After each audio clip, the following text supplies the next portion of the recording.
जय हिंद। आज का आपका क्लास होने वाला है एसएससी जीडी के लिए, जिसमें आपका टोटल 80 क्वेश्चन का आपका एसएससी जीडी का एग्जाम होता है, जिसमें से हिंदी का 20 क्वेश्चन, जीके का 20, रीजनिंग का 20 एवं मैथ का 20 क्वेश्चन, यानी टोटल 80 क्वेश्चन का आपका एसएससी जीडी का एग्जाम होता है। और आज के इस वीडियो में आपको ऐसे सिलेक्टेड एवं ऐसे वीवीआई प्रश्न बताने वाले हैं जो कि सीधे आपके एग्जाम में आ सकते हैं। आज का यह क्लास आपके लिए वरदान साबित होने वाला है, क्योंकि 23 फरवरी से एसएससी जीडी का एग्जाम स्टार्ट है, तो उसमें आने वाले ऐसे प्रश्न बताने वाले हैं जो कि सीधे आपके एग्जाम में हूबहू यही प्रश्न देखने को मिलेगा। तो आज का आपका पहला प्रश्न है जो कि आपके एग्जाम के लिए काफी इंपॉर्टेंट है, जो कि कई बार पूछा जा चुका है कि जीएसटी का पूरा नाम क्या होता है या फुल फॉर्म क्या होता है। एसएससी जीडी खुद कहता है कि मैं आपके एग्जाम में फुल फॉर्म या पूर्ण रूप या पूरा नाम कह दे, उससे संबंधित 2-3 प्रश्न पूछूंगा। 2-3 में से कोई एक प्रश्न आपके एग्जाम में पूछ लेता है। आप यहाँ पर देख सकते हैं, यह वाला प्रश्न आपके एग्जाम में पूछा जा चुका है। जीएसटी का अर्थ क्या होता है, जीएसटी का अर्थ पूछ दे या पूरा नाम पूछ दे या फुल फॉर्म पूछ दे, सब आपका एक ही होता है। तो जीएसटी का पूरा नाम गुड एंड सर्विस टैक्स होता है, गुड एंड सर्विस टैक्स होता है। सी वाला ऑप्शन आपका क्या हो जाएगा, बिल्कुल करेक्ट हो जाएगा। हालांकि आपके एग्जाम में हिंदी में टाइप किया गया क्वेश्चन था, यहाँ पर देख सकते हैं गुड एंड सर्विस टैक्स, इसमें भी सी वाला ऑप्शन और इसमें भी सी वाला ऑप्शन बिल्कुल करेक्ट हो जाएगा। गुड एंड सर्विस टैक्स होता है, आप याद रखिएगा, जीएसटी का पूरा नाम गुड एंड सर्विस टैक्स होता है। ठीक है, इसका स्थापना की बात करेंगे तो इसका स्थापना है आपका 1 जुलाई 2017 को ईस्वी हुआ था। ठीक है, मतलब जीएसटी कब भारत में लागू हुआ था, तो 1 जुलाई 2017 ईस्वी को जीएसटी भारत में लागू कर दिया गया था। जीएसटी कहने का मतलब है एक प्रकार का टैक्स, एक प्रकार का, इसको हम लोग क्या बोलते हैं, टैक्स बोलते हैं। तो इससे संबंधित 2-3 ही प्रश्न पूछेगा जो कि आपके एग्जाम में पूछा जा सकता है।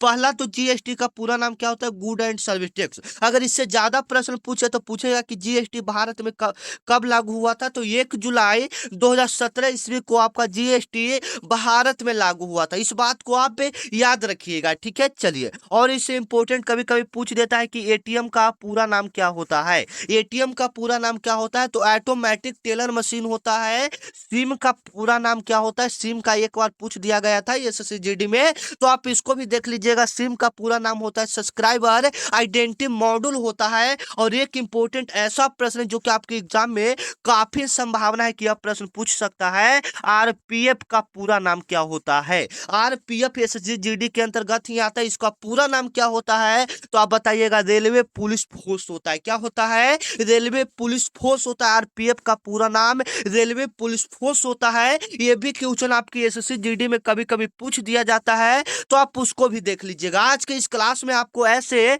सिलेक्टेड एवं ऐसे वीवीआई क्वेश्चन बताने वाले हैं जो कि इस बार के एग्जाम में सीधा टकराएगा। तो अगला आपका प्रश्न है जो कि आपके एग्जाम के लिए काफी इंपॉर्टेंट है, आप इसको अच्छे से देख लीजिएगा। विश्व का सबसे बड़ा महाद्वीप कौन सा है। ठीक है, विश्व का सबसे बड़ा महाद्वीप आपका एशिया महाद्वीप हो जाएगा। पहले आपको क्लियर कर दे इस वीडियो में, पहले आपको जीके जीएस के 20 क्वेश्चन, उसके बाद हिंदी का 20 क्वेश्चन, उसके बाद रीजनिंग का, उसके बाद मैथ का, सभी इसमें सब्जेक्ट को हम लोग क्लियर करने वाले हैं। तो आप लोग कोशिश कीजिए कि पहले जीके के जो 20 क्वेश्चन बता रहे हैं उसमें से आप 10-15 सही कर दो। अगर यहाँ पर 10-15 सही कर दे रहे हो तो यकीनन मानिए कि इस बार का सिलेक्शन होना संभव है। अगर इसमें से अभी जो मैं आपको 20 क्वेश्चन करवा रहा हूँ, अगर उसमें से 10 से 15 सही कर दे रहे हो तो सिलेक्शन आपका पक्का है। कोशिश कीजिए कि 15 प्लस आपका सही हो जाए। ठीक है, अगर 15 प्लस सही करते हो तो आपका यकीन मानो कि एसएससी जीडी में सिलेक्शन पक्का है। ठीक है, तो चलिए, जो प्रश्न आपको आए आप उसका जवाब कमेंट में देते जाएं। विश्व का सबसे बड़ा महाद्वीप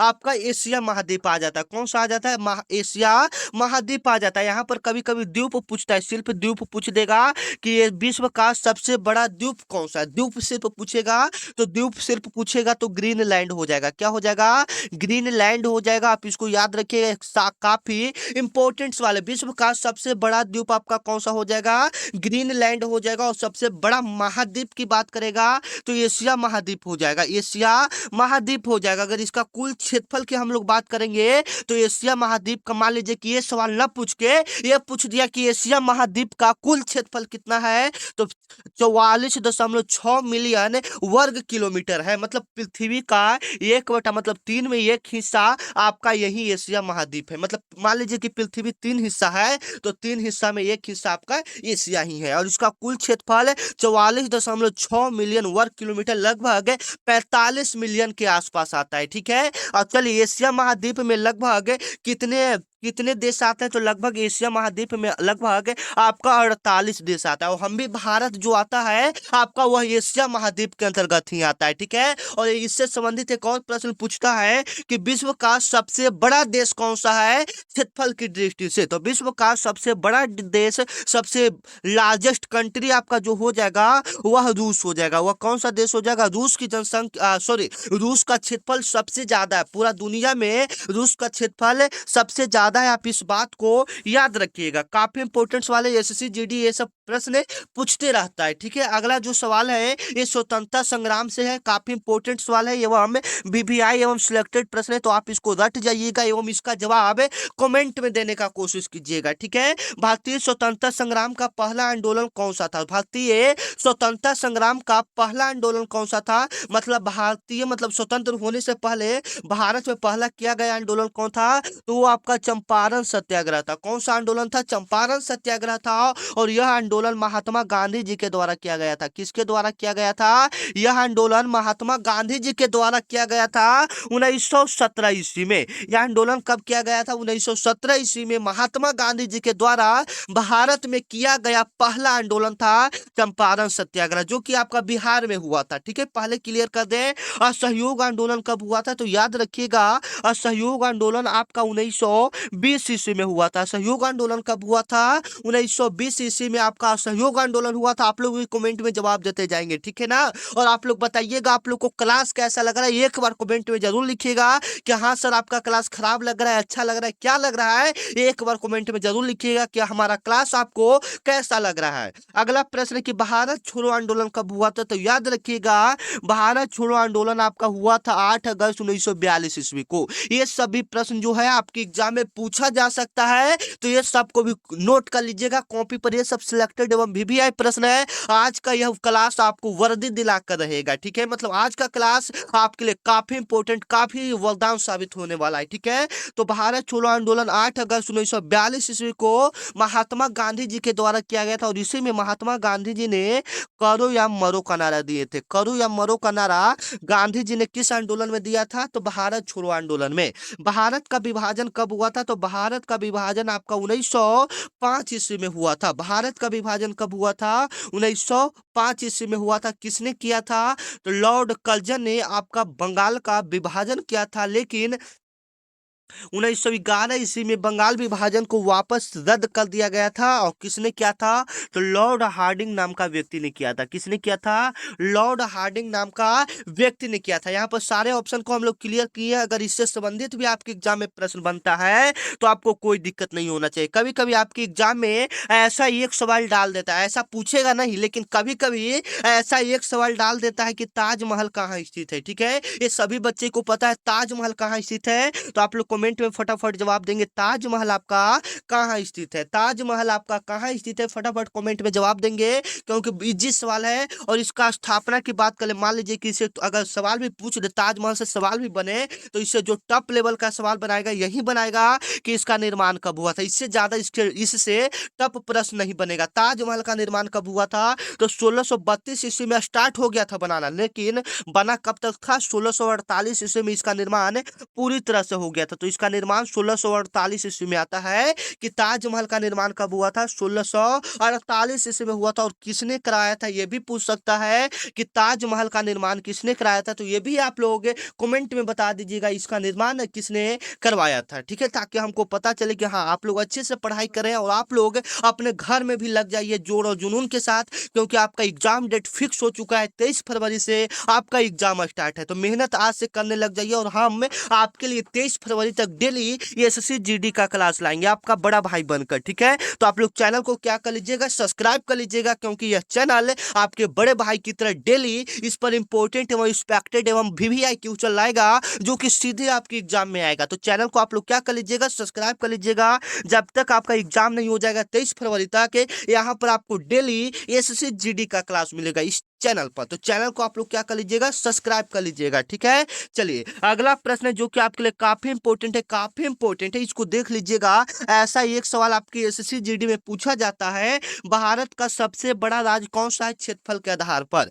भारत का सबसे बड़ा राज्य कौन सा है क्षेत्रफल के आधार पर है, तो याद रखिएगा एरिया के हिसाब से आपका राजस्थान हो जाता है। क्षेत्रफल के हिसाब से कौन सा हो जाता है, राजस्थान हो जाता है। जिसका कुल क्षेत्रफल की बात करेंगे, राजस्थान की कुल क्षेत्रफल की बात करेंगे तो 3,42,239 किलोमीटर इसका क्षेत्रफल है। आप इसको याद रखिएगा, राजस्थान का टोटल क्षेत्रफल 3,42,239 किलोमीटर है। अगर यहाँ पर पॉपुलेशन यानी जनसंख्या के हिसाब से बात करता तो आपका उत्तर प्रदेश भारत का सबसे बड़ा राज्य हो जाता जनसंख्या के हिसाब से, ठीक है ना, याद रखिएगा। चलिए अगला जो प्रश्न है जो कि आपके एग्जाम में पूछा जा सकता है, महात्मा गांधी जी से एक प्रश्न एसएससी जीडी में कभी कभी डाल देता है, ऐसा तो कभी कभी डालता है, ऐसे मतलब इसका सब्जेक्ट ये महात्मा गांधी नहीं है, लेकिन कभी कभी डाल देता है। तो हम लोग इसको देख लेते हैं, महात्मा गांधी जी से जो भी इंपॉर्टेंट क्वेश्चन है यहाँ पर हम लोग क्लियर कर लेंगे, ठीक है। तो देखिए महात्मा गांधी जी का असली नाम क्या था, महात्मा गांधी जी का असली नाम क्या था, तो याद रखिएगा मोहनदास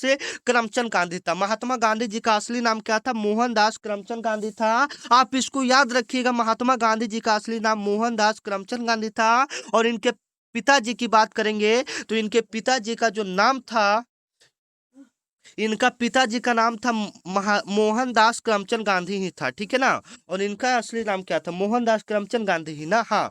और इनके देखिए इनका जो जन्म हुआ था वो ज्यादातर पूछा जाता है कि महात्मा गांधी जी का जन्म कब और कहाँ हुआ था। महात्मा गांधी जी का जन्म कब और कहाँ हुआ था, तो महात्मा गांधी जी का जो जन्म हुआ था वो हुआ था पोरबंदर गुजरात में। वो कहाँ में हुआ था, पोरबंदर गुजरात में आपका हुआ था, याद रखिएगा, जो कि आपके लिए काफी इंपॉर्टेंट है। 2 अक्टूबर 1869 ईस्वी को पोरबंदर गुजरात में हुआ था, ठीक है।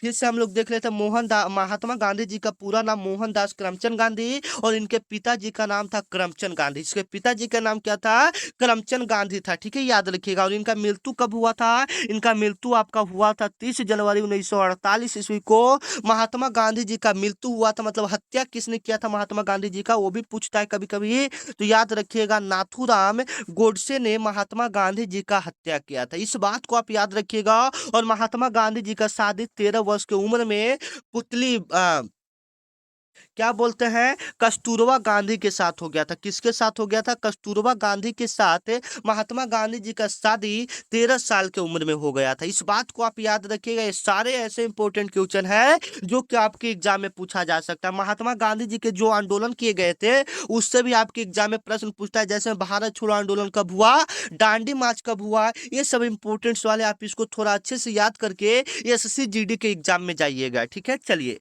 7 नंबर आपका सवाल है जो कि आपके लिए काफी इंपॉर्टेंट है कि किस देश का झंडा लाल पीला और हरा रंग का होता है। उससे पहले अगर आप चाहते हैं कि आपको जो भी क्लास हो सबसे पहले पता चले और जो भी एग्जाम की टाइम जो पीडीएफ ग्रुप में डाला जाए वो आपको सबसे पहले मिले, तो डिस्क्रिप्शन में आपको टेलीग्राम का लिंक मिलेगा। डिस्क्रिप्शन में आपको क्या मिलेगा, टेलीग्राम का लिंक मिलेगा। आप उस पर क्लिक करेंगे तो आप मतलब क्या बोलते हैं टेलीग्राम ग्रुप में चला जाएंगे, ऑटोमेटिक चला जाएंगे, वहां पर ज्वाइन कीजिए तो आपको टेलीग्राम ग्रुप में जो भी पीडीएफ है सब डाला जाता है आपको पता चल जाएगा। ये आप लोगों के फायदा के लिए, ठीक है। जुड़िए या ना जुड़िए वो उससे हमको नहीं मतलब है, लेकिन आप जुड़ जाते हैं तो आपको फायदा ही है, ठीक है। किस देश का झंडा लाल पीला और हरे रंग का होता है, ठीक है। किस देश का झंडा लाल पीला और हरे रंग का होता है, तो यह आपका वियतनाम का, यह किस देश का है, वियतनाम का है। सी ऑप्शन इसका क्या हो जाएगा, बिल्कुल राइट हो जाएगा। किस देश का जो झंडा लाल पीला और हरे रंग का है, तो यह वियतनाम का है। सी ऑप्शन इसका क्या हो जाएगा,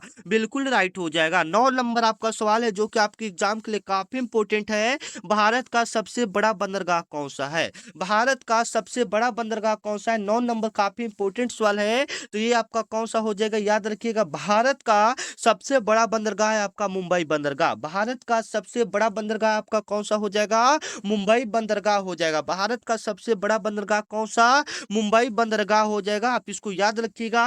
मुंबई बंदरगाह को हम लोग जवाहरलाल नेहरू बंदरगाह भी कहते हैं, जवाहरलाल नेहरू बंदरगाह भी कहते हैं। यह भारत का सबसे लार्जेस्ट जल पतन के अंदर आता है, ठीक है। बंदरगाह का कभी कभी नाम जल पतन भी दे देता है, तो आप इसको याद कर लीजिएगा, ठीक है। चलिए 10 नंबर आपका सवाल है जो कि आपके एग्जाम में पूछा जा सकता है। 1 मिनट, हाँ, कि पर्वत हिमालय पर्वतमाला कितने देशों में फैला हुआ है? जो हिमालय पर्वत है वह लगभग कितना देशों में फैला हुआ है? काफी इंपोर्टेंट सवाल है, आपको पता होना चाहिए।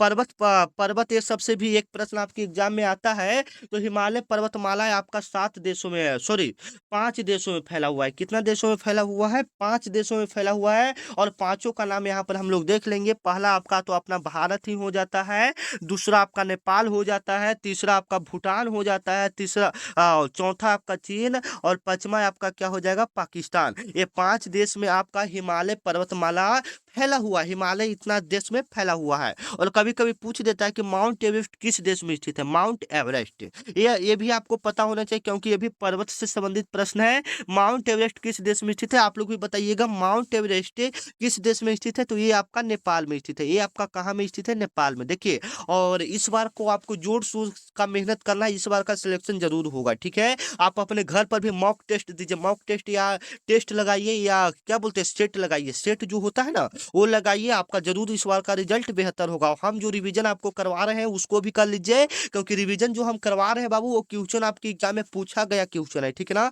तो अगर आप इसे रिवीजन कर लेते हैं तो यहाँ से कुछ ना कुछ प्रश्न आपके एग्जाम में देखने को मिलेगा, तो आप इसका रिवीजन कर लीजिएगा। चलिए, भारत का सबसे लंबा नदी, ऐसा एक प्रश्न कभी कभी पूछ देता है, तो हम इसको भी देख लेंगे। भारत का सबसे लंबा नदी कौन सा है? आप लोग 11 नंबर का जवाब सबसे पहले कमेंट में दीजिए। उसके बाद हम इसके बारे में थोड़ा जानकारी आपको बताते हैं, ठीक है। तो भारत की सबसे लंबी नदी तो आपका क्या हो जाएगा? कमेंट में जवाब दे दिए, हाँ। चलिए, भारत का सबसे लंबा नदी आपका क्या हो जाएगा? गंगा नदी हो जाएगा। कौन सा नदी हो जाएगा? गंगा रिवर, गंगा नदी आपका भारत का सबसे लंबा नदी हो जाएगा। भारत का सबसे लंबा नदी कौन सा हो जाएगा? गंगा नदी हो जाएगा। आप इसको याद रखिएगा, भारत का सबसे लंबा नदी गंगा नदी हो जाएगा, आप इसको याद रखिएगा। इसकी टोटल लंबाई की बात करेंगे तो 2525 किलोमीटर है। और ये मतलब एक और सवाल पूछता है कि भारत में सिर्फ बहने वाली नदी, भारत का सबसे लंबा नदी कौन है जो केवल भारत में बहती है? तो देखिए, ये गंगा नदी है, तो ये दूसरा दूसरा देश से भी आता है, बांग्लादेश से भी आ जाता है, ऐसे करके। लेकिन पूछेगा कि भारत में सिर्फ बहने वाला भारत की सबसे लंबी नदी कौन है, तो वो आपका गोदावरी नदी हो जाता है। वो आपका कौन सा नदी हो जाता है? गोदावरी नदी, जो केवल भारत में बहता है। भारत में केवल बहने वाला नदी गोदावरी नदी सबसे लंबी नदी हो जाता है। इस बात को भी हम लोग कंफर्म कर लेंगे। देखिए, गंगा है भारत का सबसे लंबा नदी, लेकिन ये जो गंगा आता है ये दूसरे देश से भी बह कर आता है, ठीक है। तो चलिए, और गोदावरी नदी को हम लोग बूढ़ी गंडक के ही नाम से जानते हैं। जैसे में कभी कभी पूछ देता है कि बूढ़ी गंडक के नाम से हम लोग किसको जानते हैं, तो गोदावरी को जानते हैं। या दक्षिण भारत का गंगा हम लोग किसको कहते हैं, तो गोदावरी नदी को कहते हैं। इस बात को आप याद रखिएगा। ये सारी इंपोर्टेंट क्वेश्चन है जो कि आपके एग्जाम में पूछा जा सकता है। पूछता है कभी कभी कि गंगा नदी की सबसे बड़ी सहायक नदी कौन सा है, तो वह आपका यमुना नदी हो जाता है। गंगा नदी की सबसे बड़ी सहायक नदी यमुना नदी हो जाता है। ये ऑप्शन इसका क्या हो जाएगा, बिल्कुल करेक्ट हो जाएगा। भारत, सॉरी, 13 नंबर आपका सवाल है जो कि आपके एग्जाम में पूछा जा सकता है, काफी इंपोर्टेंट है। इस क्वेश्चन का जवाब आप लोग भी दीजिएगा कमेंट में। भारत का सबसे ऊंचा पर्वत शिखर कौन सा? और आपको क्लास कैसा लग रहा है एक बार जरूर बताइएगा फिर से, ठीक है।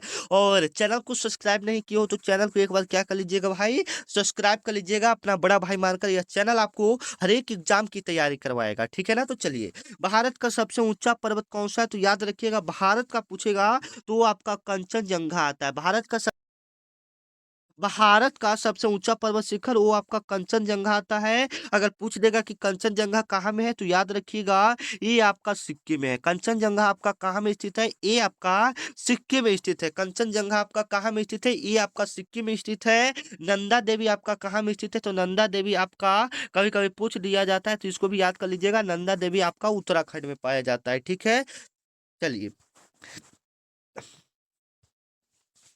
आपका 14 नंबर सवाल है कि भारत में सबसे अधिक भाषा किस राज्य में बोला जाता है। काफी इंपॉर्टेंट है, आप लोग भी जवाब दीजिएगा। तो सबसे ज्यादा जहां जनसंख्या रहेगा वहां सबसे ज्यादा भाषा बोला जाएगा। तो उत्तर प्रदेश में सबसे ज्यादा भाषा बोला जाता है। ये ऑप्शन इसका क्या हो जाएगा, बिल्कुल सही हो जाएगा। और सारे जो क्वेश्चन है आपके पिछले साल का ही प्रश्न है, मतलब इस साल उस साल का पेपर ही है। तो आप इसको अच्छे से याद कर लीजिएगा, ठीक है। चलिए 15 नंबर आपका सवाल है जो कि आपके एग्जाम में पूछ सकता है, आप इसको अच्छे से देख लीजिएगा।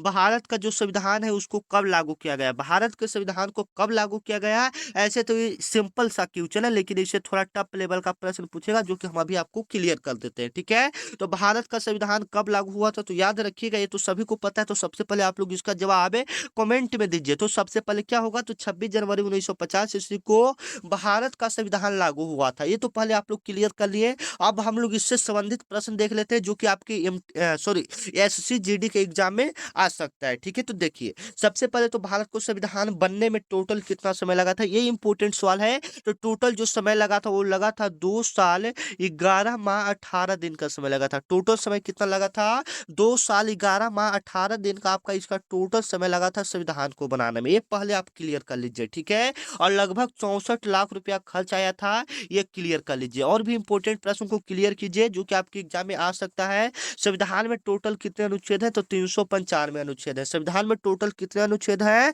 395 अनुच्छेद है। इस बात को भी आप याद रखिए। टोटल में कितना मतलब अनुसूची है, तो वो आपका 12 अनुसूची है। टोटल में कितना अनुसूची है, 12 अनुसूची है। और भारत का संविधान कब तक बनकर तैयार हो गया था, तो 26 नवंबर 1949 ईस्वी तक भारत का संविधान बनकर तैयार हो गया था। संविधान सभा के 2 अध्यक्ष थे। संविधान सभा के कितने अध्यक्ष थे, 2 अध्यक्ष थे। एक आपका स्थायी अध्यक्ष और एक आपका अस्थायी अध्यक्ष। ये दोनों को याद रखिएगा, ये दोनों काफी इंपोर्टेंट है। तो अस्थायी अध्यक्ष में आपका डॉक्टर राजेंद्र प्रसाद आ जाते हैं और अस्थायी अंतर्गत डॉक्टर सच्चिदानंद सिन्हा आ जाते हैं। सारे इंपोर्टेंट क्वेश्चन है जो आपके SSC GD के एग्जाम में पूछा जा सकता है। तो आप इसको अच्छे से देख लीजिएगा, ठीक है। चलिए 16 नंबर आपका सवाल है जो कि आपके लिए काफी इंपोर्टेंट है कि भारतीय प्रथम विदेशी मंत्री कौन था, मतलब भारत के प्रथम विदेश मंत्री कौन था। काफी इंपोर्टेंट सवाल है, आप इसको भी देख लीजिएगा। काफी सिलेक्टेड एवं VVI क्वेश्चन है जो कि आपके एग्जाम में पूछा जा सकता है, ठीक है। तो देख लीजिएगा अच्छे से, ठीक है। जो भारत के प्रथम विदेश मंत्री थे अब वह आपका पंडित जवाहरलाल नेहरू थे। क्यों थे, क्योंकि जो भारत के प्रथम प्रधानमंत्री थे उन्होंने ही विदेश मंत्री का कार्यभार संभाला था। इसलिए भारत का प्रथम विदेश मंत्री पंडित जवाहरलाल नेहरू हो जाएंगे। पंडित जवाहरलाल नेहरू भारत के फर्स्ट प्राइम मिनिस्टर हैं, ठीक है, याद रखिएगा। और वोमेन में पूछेगा कि इंडिया का फर्स्ट वोमेन प्राइम मिनिस्टर कौन सा है, तो आपका इंदिरा गांधी जी हो जाते हैं, ठीक है, याद रखिएगा। चलिए अगला जो सवाल है जो कि आपके एग्जाम में पूछा जा सकता है, काफी इंपोर्टेंट सवाल है। और इसमें जीके जीएस का हम लोग 20 क्वेश्चन को क्लियर करेंगे। तो आप लोग फटाफट जवाब दीजिएगा कितना सही हो रहा है, ठीक है।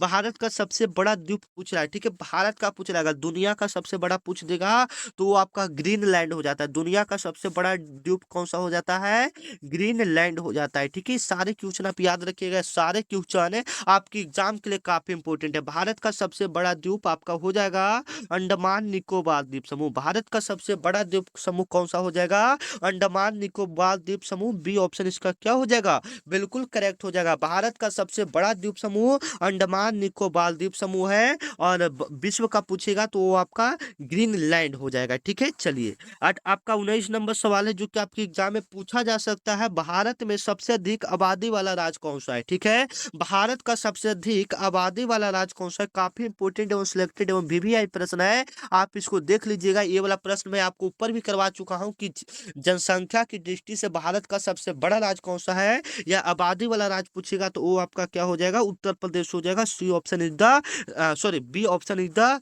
राइट आंसर, ठीक है। चलिए उसके बाद आपका बिहार ही आता है। बिहार में फिर उसके बाद सबसे ज्यादा जनसंख्या है, ठीक है। चलिए आप अब आता है आपका 20 नंबर सवाल और आज का आखिरी सवाल जीके का। उसके बाद हम लोग हिंदी का देखेंगे, ठीक है। तो भारतीय संविधान में टोटल कितने अनुच्छेद हैं, भारतीय संविधान में टोटल कितने अनुच्छेद हैं, तो याद रखिएगा टोटल जो आपका अनुच्छेद है भारतीय संविधान में वह टोटल 395 प्लस अनुच्छेद है, मतलब 395 और प्लस में जो संशोधन किया गया है वो है आपका। तो ऐसे तो आपका 395 ही राइट आंसर होगा। A option is the right answer. भारतीय संविधान में टोटल कितने अनुच्छेद है, 300 95 अनुच्छेद है। इस बात को आप याद रखिएगा। ये वाला प्रश्न मैं आपको थोड़ा ऊपर भी बता दिया था। तो ये सारे प्रश्न आपके एग्जाम के लिए काफी इंपॉर्टेंट एवं काफी सिलेक्टेड प्रश्न है। तब आप लोग ईमानदारी पूर्वक कमेंट में जवाब दीजिए, जीके में 20 में से कितना प्रश्न आपका सही हुआ। लगभग 20 ही था क्वेश्चन, और 20 में से आप लोग बताइए कि 20-15 सही हुआ या 10 सही हुआ। जितना भी सही हुआ ईमानदारी पूर्वक ही जवाब देना है, क्योंकि व्यक्ति का सबसे बड़ा जो चीज है वह ईमानदारी ही है। ठीक है, ईमानदारी पूर्वक जवाब देना है, लेकिन अगली बार मेहनत करना है, अगली बार कोशिश करना है कि हम 20 में 20 सही कर दें। जब अब देखिए, अब आप लोग टेस्ट भी ज्यादातर दीजिए। ठीक है, हम जल्दी मॉक टेस्ट भी आपको करवाएंगे। ठीक है, इसी चैनल पर। तो चैनल को आप लोग सब्सक्राइब कर लीजिएगा। ठीक है, एग्जाम के टाइम खूब तहलका हमारा चलेगा। ठीक है, आप देख लीजिएगा। चलिए, अगला प्रश्न है जो कि आपके लिए काफी इंपोर्टेंट है, जो कि आपके एग्जाम में आ सकता है। सत्यमेव जयते का अर्थ क्या है?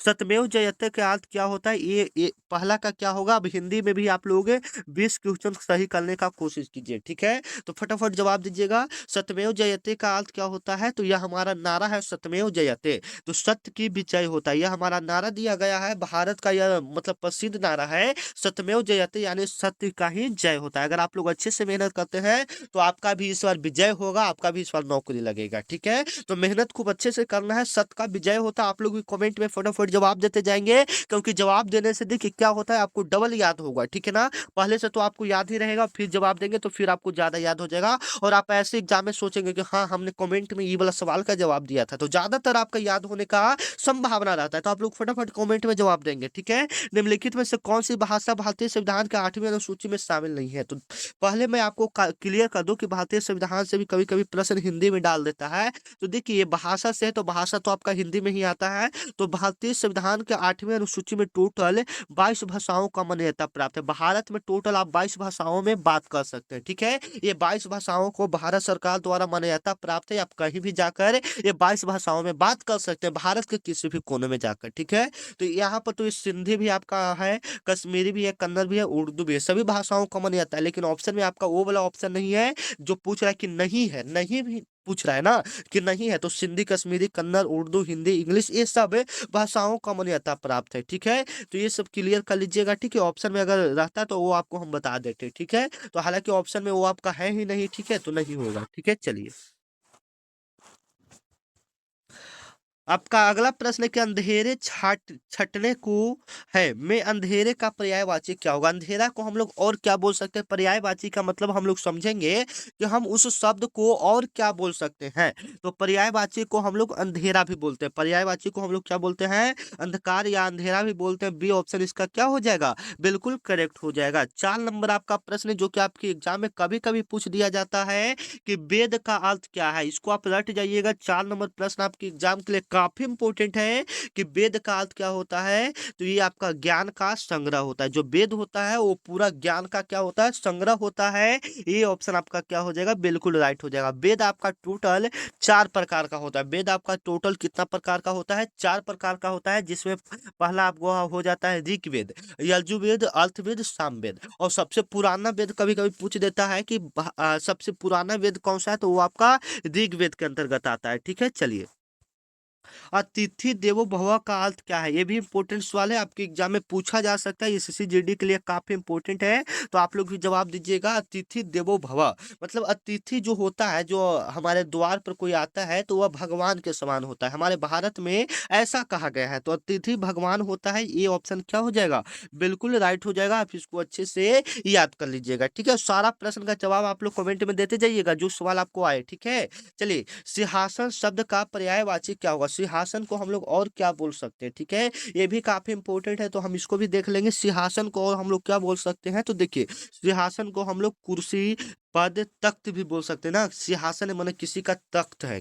ठीक है, तो यहाँ पर कुर्सी तो नहीं होगा, आपका तख्त हो जाएगा। क्या हो जाएगा? तख्त हो जाएगा। डी ऑप्शन आपका इसका क्या हो जाएगा? बिल्कुल राइट हो जाएगा। 7 नंबर आपका प्रश्न है, जो कि आपके एसएससी जीडी में आ सकता है, तो आप इसको अच्छे से देख लीजिएगा। ठीक है, चलिए, आपका निम्नलिखित में से कौन सी कविता का रचनाकार कवि सूर्यकांत त्रिपाठी निराला ने किया था? मतलब कौन सा कविता का रचना सूर्यकांत त्रिपाठी निराला ने किया था? काफी इंपॉर्टेंट सवाल है, तो आप बताइएगा किसने किया था, मतलब किसका? तो राम की शक्ति पूजा का, राम का शक्ति पूजा का इसका रचना सूर्यकांत त्रिपाठी निराला ने किया था। ठीक है, चलिए, कभी कभी एक प्रश्न लेखक से भी आ जाता है, एक नहीं दो तीन प्रश्न आपका लेखक से पूछ दिया जाता है, तो उसको भी आप लोग देख लीजिएगा, ठीक है। प्रेरणा का अर्थ क्या होता है? प्रेरणा का अर्थ क्या होता है? तो उत्साह और शक्ति देना। प्रेरणा का अर्थ आपका क्या होता है? उत्साह और शक्ति देना। सी ऑप्शन इसका क्या हो जाएगा? बिल्कुल करेक्ट हो जाएगा, ठीक है। चलिए 9 नंबर आपका सवाल है कि समानता का विलोम शब्द क्या है? समानता का आपका विलोम शब्द क्या है? और समानता का उल्टा क्या हो जाएगा? तो भेदभाव करना, समानता मतलब एक समान, तो उसका उल्टा क्या हो जाएगा? भेदभाव। ए ऑप्शन इसका क्या हो जाएगा? बिल्कुल करेक्ट हो जाएगा, ठीक है। चलिए 10 नंबर आपका सवाल है जो कि आपके एग्जाम में पूछा जा सकता है। अभिव्यक्ति का अर्थ क्या है? अभिव्यक्ति का अर्थ क्या है? 10 नंबर काफी इंपॉर्टेंट सवाल है। अभिव्यक्ति का अभिव्यक्ति का अर्थ जो होता है वह किसी चीज को व्यक्त करना होता है। क्या होता है? व्यक्त करना होता है। ए ऑप्शन इसका क्या हो जाएगा? बिल्कुल करेक्ट हो जाएगा। हम लोग फटाफट थोड़ा करेंगे, ठीक है, क्योंकि आपको घर पर भी पढ़ाई करना है और रिवीजन भी करना है, ठीक है। तो साहित्य का अर्थ क्या होता है? साहित्य का अर्थ क्या होता है? तो कला और संस्कृति का संग्रह होता है। जो पहले का कला और संस्कृति उसका संग्रह ही साहित्य कहलाता है, ठीक है। चलिए यहाँ पर पर्यायवाची शब्द से आपके एग्जाम में सवाल पूछ रहा है जो कि आपके लिए काफी इंपोर्टेंट है कि सामंजस्य, सामंजस्य का पर्यायवाची शब्द कौन सा हो जाएगा? सामंजस्य का पर्यायवाची शब्द क्या हो जाएगा? तो क्या हो जाएगा बताइए। तो पर्यायवाची पूछा है, सामंजस्य को हम लोग क्या बोल सकते हैं? मतलब सामंजस्य मतलब कोई चीज के लिए आप संघर्ष कर रहे हैं, यानी इसका राइट आंसर है ये ऑप्शन बिल्कुल करेक्ट हो जाएगा। प्रगति का विलोम शब्द क्या होगा? काफी इंपोर्टेंट है जो कि आपके एग्जाम में पूछा जा सकता है कि प्रगति का विलोम शब्द क्या है? प्रगति मतलब है वह उन्नति मतलब प्रगति का तो मतलब वो आगे बढ़ रहा है, तो आगे ना बढ़ना क्या हो जाएगा? अवनति हो जाएगा। ए ऑप्शन इसका क्या हो जाएगा? बिल्कुल राइट हो जाएगा, अवनति हो जाएगा, ठीक है। चलिए 14 नंबर आपका सवाल है जो कि आपके एग्जाम में पूछा जा सकता है कि संधि का अर्थ क्या है? 14 नंबर आपका सवाल है कि संधि का अर्थ क्या है, ठीक है। तो संधि का अर्थ क्या होता है? मिलाप करना होता है। जैसे में संधि होता है, जैसे में विद्या प्लस में आलय, तो दोनों मिलकर क्या बन जाता है? विद्यालय बन जाता है, यानी मिल जाता है, मिलाप हो जाएगा, ठीक है। चलिए आपका 15 नंबर आपका सवाल है कि सामाजिक का अर्थ क्या होता है? तो समाज से संबंधित होता है। ये तो सिंपल सिंपल सवाल है, ये सब होगा नहीं, ज्यादा पूछेगा नहीं, तो ये सबको हम लोग थोड़ा कर लेते हैं फटाफट। हाँ ये देखिए, विनम्रता का विलोम शब्द क्या होता है? ऐसा विलोम शब्द दो तीन आ जाता है आपकी एसएससी जीडी के एग्जाम में, तो थोड़ा टफ वाला आपको उल्टा शब्द याद कर लेना है। तो विनम्रता का विलोम शब्द क्या होगा? विनम्रता मतलब कोई निर्माता नहीं है, तो निर्माता आपका हो जाएगा बी ऑप्शन इसका बिल्कुल करेक्ट हो जाएगा, ठीक है। चलिए ये सब तो आएगा नहीं, हाँ ये वाला भी हम लोग देख लेते हैं। प्रेरणा का मतलब क्या है? प्रेरणा का मतलब क्या है? प्रेरित करना, किसी को प्रेरणा दे रहे हैं मतलब आप किसी को प्रेरित करें। ये ऑप्शन इसका क्या हो जाएगा? बिल्कुल करेक्ट हो जाएगा। तो अब यहाँ पर हम लोग हिंदी के 20 क्वेश्चन को क्लियर कर चुके हैं। तो अब आप लोग कमेंट में बताइएगा हिंदी में से 20 में से कितना प्रश्न आपका सही हुआ? 20 में से 10 सही हुआ, 15 सही हुआ, 11 सही हुआ, जितना भी सही हुआ आप लोग ईमानदारी पूर्वक कमेंट में बताइएगा, ठीक है। लेकिन कोशिश करना कि अगली बार से आपका 20 में 20 सही हो जाए। अब आपका हम लोग रीजनिंग का फटाफट ज्यादा नहीं, जो इंपॉर्टेंट कुछ सवाल यहाँ पर लाए हैं, ऐसे बताने में तो यहाँ बनता नहीं है, ठीक है ना, छोटा पड़ जाता है। लेकिन जो भी इंपॉर्टेंट सवाल है जो आपके एग्जाम में आ सकता है, कुछ कुछ हम करवा दे रहे हैं, ठीक है। तो उसको भी देख लीजिएगा। यदि सिंह का अर्थ बड़ा जानवर से, यानी सिंह का अर्थ बड़ा जानवर से, ऐसा एक प्लस एकदम कन्फर्म है, आप यह लिख कर ले लीजिए, ठीक है। सिंह का अर्थ बड़ा जानवर है, और हाथी का अर्थ क्या है? बड़ा सवारी, हाथी से बड़ा अर्थ का सवारी है। और बकरी का अर्थ जानवर से, तो गाय का अर्थ क्या होगा? तो गाय का अर्थ हो जाएगा दूध देने वाला जानवर। गाय का अर्थ क्या हो जाएगा? दूध देने वाला जानवर। और हालांकि यहाँ डी वाला भी ऑप्शन आप लोग देख सकते हैं, दूध और मांस देने वाला जानवर, तो गाय का मांस भी होता है, तो कुछ लोग खाते हैं, तो हो जाएगा, ठीक है। यहाँ पर हो जाएगा डी वाला ऑप्शन। यहाँ पर हम लोग क्या इसका करेंगे? बिल्कुल करेक्ट करेंगे। जो गाय होता है दूध और मांस देने वाला जानवर है, ठीक है। अगला प्रश्न जो कि आपके एग्जाम में पूछा जा सकता है एवं सिलेक्टेड एवं वीवीआई प्रश्न है, आप इसको अच्छे से देख लीजिएगा। यदि कृत्रिम का विलोम प्राकृतिक है, यानी कृत्रिम, कृत्रिम का उल्टा तो प्राकृतिक होगा, बिल्कुल सही है। तो असमान का उल्टा क्या होगा? तो असमान का उल्टा क्या हो जाएगा? समान हो जाएगा। असमान का उल्टा क्या हो जाएगा? समान हो जाएगा। ये ऑप्शन इसका क्या हो जाएगा? बिल्कुल करेक्ट हो जाएगा, ठीक है। चलिए ये वाला भी सवाल आपके एग्जाम के लिए कंफर्म है, तो आप इसको बनाना सीख जाइए। कैसे हम लोग बनाते हैं? तो यहाँ पर पूछ रहा है कि इतना इतना दिया है, इतना इतना दिया है, और y का मान क्या है? हम कैसे करेंगे कि हमारा y का मान कंफर्म आ जाएगा? तो सभी समीकरण को आपको हल करना पड़ेगा, ठीक है। सभी समीकरण को हल करेंगे तब जाकर, जैसे में यहाँ पर देख लीजिए, एक थोड़ा सा आपको हेल्प दे देते हैं, आप ऐसे बनाइएगा तो बन जाएगा, ठीक है। तो यहाँ से x बराबर y बराबर निकालते हैं, क्योंकि y का मान हमको निकालना है, तो y बराबर मान निकालेंगे y बराबर मान निकालेंगे तो 35 माइनस एक्स आ जाएगा। अब y का मान इसमें रखेंगे तो इसमें z बराबर निकलेगा, फिर z बराबर इसमें रखेंगे तो तब जाके लास्ट में आपका y का मान निकलेगा। तो यहाँ पर तो बनाना संभव नहीं तो आपको हम बता देते, ठीक है। हालांकि इसका जवाब आप लोग कॉपी पर सोल्व सॉल्व करके आपको अभी जैसे समझाएं कि सबसे पहले एक्स y बराबर निकालिए, क्योंकि y का मान निकालना है तो y बराबर निकालिए 35 माइनस वाई, फिर y का मान इस वाला समीकरण में रख दीजिए। तो फिर यहाँ से z का मान आएगा, यहाँ से किसका मान आएगा, z का मान आएगा। तो फिर z का मान इस समीकरण में रख दीजिए, तो फिर यहाँ से क्या निकल जाएगा, y का मान निकल जाएगा, ठीक है। तो आप लोग इसका जवाब कॉपी पर सॉल्व करके कमेंट में जरा बता दीजिएगा। हम आपके सवाल का जवाब सभी बच्चे को पिन कर देंगे ताकि सभी बच्चों को आपका आंसर दिखे, ठीक है। तो आप लोग उसका सवाल का सॉल्व करके कमेंट में जवाब दीजिएगा। यदि सड़क का अर्थ है आम जनता का रास्ता, यदि सड़क का मतलब होता है आम जनता का रास्ता है, तो रेलवे का अर्थ क्या होता है, रेलवे का अर्थ क्या होता है, तो लंबी यात्रा का साधन होता है। रेलवे क्या होता है, लंबी यात्रा का क्या होता है, साधन होता है। 5 नंबर आपका सवाल है जो कि आपके एग्जाम के लिए काफी इंपोर्टेंट है कि यदि ए का अर्थ बड़ा बी है, यदि ए का अर्थ क्या है, बड़ा बी है, और बी का अर्थ छोटा सी है तो मध्यम, मध्यम, और सी का अर्थ क्या है, मध्यम है, तो ए और बी का संयोजन क्या हो जाएगा, ए और बी का संयोजन क्या हो जाएगा, आप लोग बताइएगा। ए का अर्थ बड़ा बी है, मतलब ए का अर्थ जो है बड़ा बी है, और जो कह रहा है कि फिर उसके बाद बी का अर्थ छोटा से है, तो ये मध्य, ये छोटा और बड़ा से हो जाएगा, छोटा और बड़ा से हो जाएगा, क्योंकि ए और बी बड़ा छोटा है, ठीक है। चलिए ये सब इम्पोर्टेंट नहीं है, यहाँ पर देख लीजिए। हाँ, ऐसा एक क्वेश्चन आप कंफर्म कर लीजिए, ऐसा एक क्वेश्चन आ सकता है, ठीक है। यदि एक्स प्लस वाई बराबर 50, वाई प्लस जेड, अच्छा ऐसा तो अभी हम आपको करवाए ना, सेम उसके प्रोसेस जैसा इसको भी कीजिएगा तो आपका आंसर आ जाएगा, ठीक है। अब यहाँ से कुछ हम लोग मैथ के भी प्रश्न को क्लियर कर लेते हैं, ठीक है। ऐसा एक प्रश्न आपके एग्जाम के लिए कंफर्म है, एसएससी जीडी में मैथ में आता है, ठीक है। तो देखिए कैसा हम लोग इसको सॉल्व करेंगे, क्यों कोई संख्या, तो कोई संख्या को मान लेंगे एक्स, उसका 25%, तो 25/100 आप बराबर में कितना है, 15 है। तो इस प्रकार से हम इसको सॉल्व करेंगे, 25 चौको 100 कटेगा, क्रॉस मल्टीप्लाई कीजिएगा तो एक्स बराबर आपका कितना हो जाएगा, 60 हो जाएगा। बी ऑप्शन इसका क्या हो जाएगा, बिल्कुल राइट हो जाएगा। यदि दो संख्याओं का औसत, ये आप लोग देख लीजिएगा, 3 नंबर आपका सवाल है कि यदि दो संख्याएं हैं जिनका औसत 36 है और उनमें से एक संख्या आपका 40 है। मान लीजिए कि दो संख्या है, ठीक है, मान लीजिए दो संख्या है, एगो एक्स मान लेते हैं, एगो तो पता नहीं, और एक संख्या आपका 40 दिया हुआ है और उसका औसत आपका 36 दिया है। तो बराबर में बट्टा में जे संख्या रहता है बट्टा में हम लोग उतना लिखते हैं, और औसत में आपका दिया है 36, तो 36 दूनी आपका कितना हो जाएगा, 72। 72 में से फिर 40 जाएगा, तो 72 में से आपका 40 जाएगा तो क्या बचेगा बताइए, तो 32 बचेगा, माने दूसरी संख्या आपका क्या आ जाएगा, 32 आपका आ जाएगा, ठीक है। चलिए ये वाला भी सवाल आपके एग्जाम के लिए काफी इंपॉर्टेंट है, विक्रयमूल्य कैसे निकालते हैं, तो देखिए यदि किसी व्यक्ति को इतना परसेंट का लाभ हो रहा है, यदि उसका कीमत इतना है तो विक्रयमूल्य क्या होगा, वह वस्तु को कितना में बेचेगा, ठीक है। तो सबसे पहले 500 है तो 500 हम लोग कर लेंगे गुना, 20% का लाभ हो रहा है, कोई भी चीज में अगर लाभ हो रहा है तो कोई भी चीज 100% का होता है, तो उसमें 20% का लाभ होगा तो 120% होगा, बट्टा में 100, जितना परसेंट का लाभ कहेगा उतना 100 में ऐड कर दीजिएगा, 120, डबल जीरो से डबल जीरो, तो 120 गुना 5 कीजिएगा तो कितना आ जाएगा, 600, राइट आंसर आ जाएगा। यदि कोई वस्तु का दाम 500 रुपया है, अगर उस पर 20% का लाभ पर बेचा जाए तो उस वस्तु का दाम कितना हो जाएगा,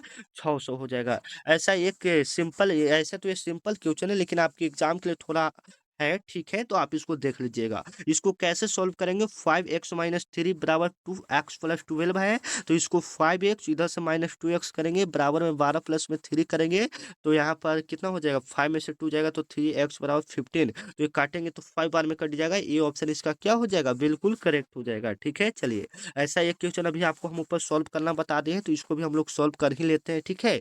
यदि एक संख्या नहीं मालूम तो x उसका 60% बराबर, 60% मतलब 60/100 बराबर में कितना है, 36, यहाँ से आपका हो जाएगा। तो अब इसको हम कट कुट थोड़ा कर लेंगे, ठीक है। देखिए एक जीरो से एक जीरो कटेगा, 6 से 36 कटेगा तो 60 गुना माना 6 गुना 10 होगा तो 60 हो जाएगा।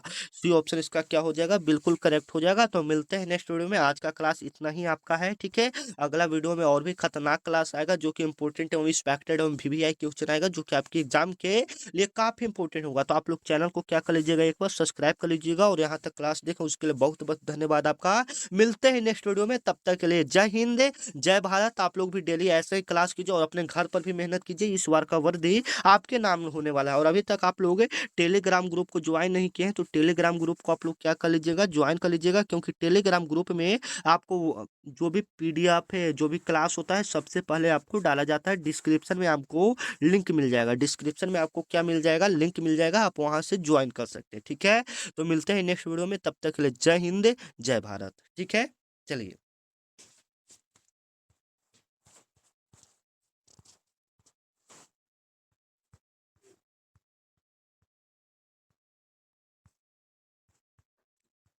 और ये सब प्रश्न आपके लिए काफी इंपॉर्टेंट है, तो इसका पीडीएफ हम कहाँ डाल देंगे, आपका टेलीग्राम या व्हाट्सएप ग्रुप में डाल देंगे। तो व्हाट्सएप ग्रुप में ज्वाइन कर लीजिएगा, आपको व्हाट्सएप ग्रुप में वहाँ ज्वाइन हो सकते हैं। या आप चाहें तो इस नंबर पर मैसेज करके, 1 मिनट, आप इस नंबर पर मैसेज करके व्हाट्सएप ग्रुप में ज्वाइन हो सकते हैं। ठीक है, 9334517119 यह व्हाट्सएप ग्रुप में जुड़ने का नंबर है। इस पर आपको SSCGD लिखकर मैसेज करना है। क्या लिखकर मैसेज करना है? SSCGD लिखकर मैसेज करना है और ग्रुप में जुड़ जाना है। ठीक है, SSCGD लिखकर मैसेज करना है और ग्रुप में जुड़ जाना है। SSCGD लिखकर मैसेज कीजिएगा तो इधर से आपके पास एक लिंक जाएगा। ठीक है, उस लिंक पर क्लिक कीजिएगा तो आप व्हाट्सएप ग्रुप को ज्वाइन कर लेंगे। ठीक है, और ये सारा पीडीएफ जो आपका है वो आपका टेलीग्राम ग्रुप या व्हाट्सएप ग्रुप में डाल दिया जाएगा। देखिए, जैसे मैं सारे इंपॉर्टेंट चीजें, आप ऐसे ऐसे प्रश्न को याद करके एग्जाम में जाइएगा। तो ठीक है, तो मिलते हैं नेक्स्ट वीडियो में।